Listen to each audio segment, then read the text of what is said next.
Primeramente voy a definir qué son las contracciones.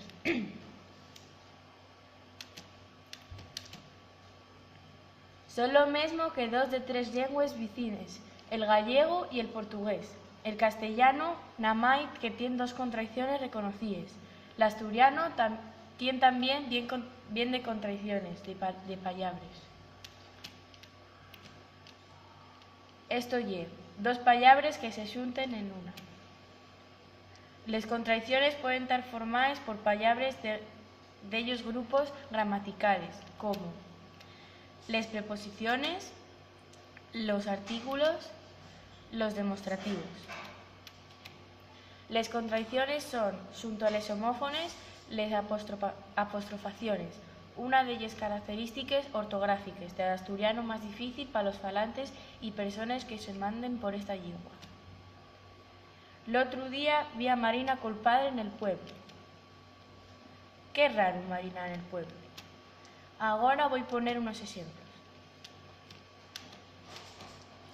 Indefinido tou más artículo. Tou más el, tol. Preposición cada más un cau. Preposición en más indefinido un, en más un. Preposición en pronombre el, elli, el, en más el, nem. Preposición en más demostrativo en más esti, nesti. Cuestionario. Las contracciones pueden estar formadas por palabras de ellos grupos gramaticales como a. Las preposiciones, los artículos y los demostrativos. b. Los pronombres personales. c. Los adjetivos. A. Correcto. Las preposiciones, los artículos y los demostrativos.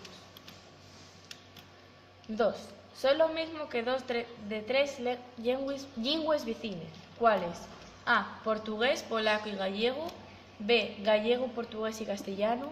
C. Gallego, alemán y argentino. C. Gallego, portugués y castellano.